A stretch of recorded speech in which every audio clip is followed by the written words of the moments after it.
피해를 봤다고 주장하는 학생들을 만나봤는데요.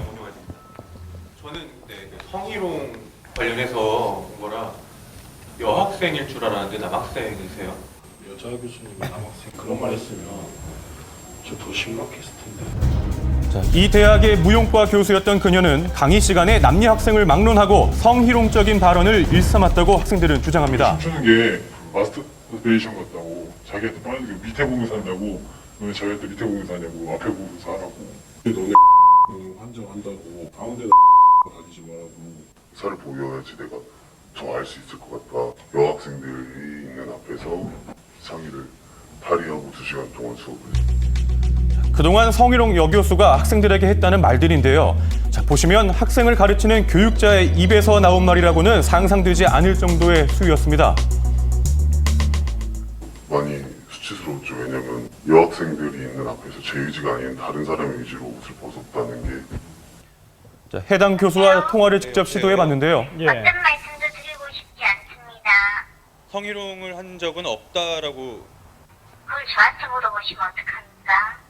조금 황당한 답변인데요. 어느 분한테 여쭤봐야 될까요? 그런 성적인 발언을 발언도 절대 하지 않으셨고, 내가 만약 그랬더라도 나는 그런 데서 한 말이 아니야. 그러니까 너네가 잘못 생각해. 지난 5월 해임 처분을 받았던 교수. 그런데 지난달 갑자기 해임 취소 처분을 받았습니다. 이게 어떻게 된 일일까요? 네, 학교 측에서는 여러 가지 사유를 이제 들어서 해임을 했는데, 그 중에 이제 일부는 인정이 되고 일부는 인정이 안 되고 이런 사안들이어가지고 위원님들이 그렇게 판단하신 거예요. 때마침 임용 계약이 끝난 교수의 복귀 여부는 학교 측의 손에 달려 있었는데요. 처분 자체가 정직 1월로 변경이 된 거고요. 국립대학은 수청심사위원회에서 결정 내린 것에 대해서 불복할 수가 없거든요. 이에 피해 학생들은 두렵기만 합니다. 다시 들어온다고 그 말만 들었을 때 진짜 소름 끼치고 정말 머리를 한 대 맞은 느낌. 교원소통심사위원회에서 어떤 생각으로 자기네들 자식들이 저희였으면 그렇게 했을지. 학교 측의 현명한 판단으로 성희롱과 관련된 더 이상의 논란 없기를 바라겠습니다. 학생들의 생각이 가장 중요할 텐데요. 한 판사의 여성 비하 발언이 물의를 빚고 있는 가운데 피해를 주장하는 여성을 직접 만나봤습니다. 여자가 말이 많으면 안 된다고 그랬죠? 이런 표현은 정확하게 하셨습니다. 좀 가만히 있어요. 이때 뻥끗하지 마세요. 또 그랬고. 박 씨는 지난달 민사소송을 벌이던 중에 잘못된 사실에 대해 반론을 하려다 이런 말을 들었다고 합니다. 수치심을 너무 느꼈습니다. 이런 말씀을 판사님한테 듣는다는 게 저는 이해를 못했습니다.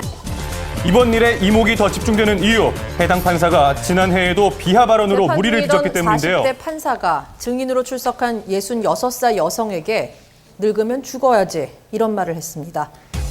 이번 일에 대한 해당 판사 측의 입장은 남편분도 계신데 여자분이 왜 이렇게 말씀이 많으세요라고 말했고, 여자분은 박 씨 개인을 지칭한 것이라고 했답니다.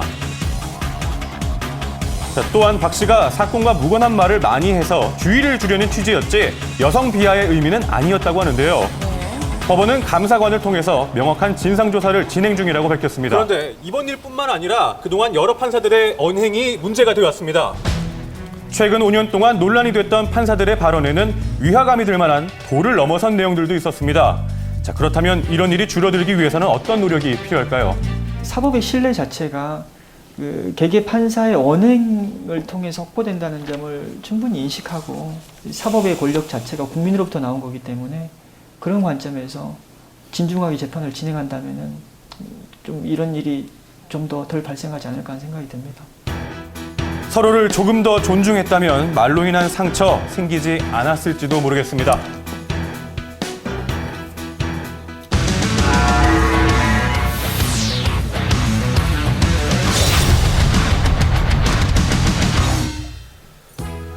네, 경찰청에 따르면 올해 교통사고 사망자 수가 증가했다고 합니다. 지난 2000년부터 감소 추세를 보이다가 12년 만에 처음 증가했다고 하는데요. 나와 내 가족을 지킬 수 있는 방법, 안전의 블랙박스로 본 세상을 통해서 확인해 보시죠. 여기는 경부고속도로입니다. 자, 그런데 트럭이 지금 승용차를 들이받았습니다. 다행히 전복되지는 않았지만 4차로에 있던 흰색 차량까지 피해가 가는데요. 브레이크 삑 소리가 좀 안 났었거든요, 처음에. 먼저 쾅 소리가 나고 그다음부터 삑 소리가 났었거든요. 빗길 때문에 제동을 좀 늦게 하신 것 같아요. 좀 앞에 이 정체 구간을 갖다가 제대로 확인을 못 하신 것 같아요.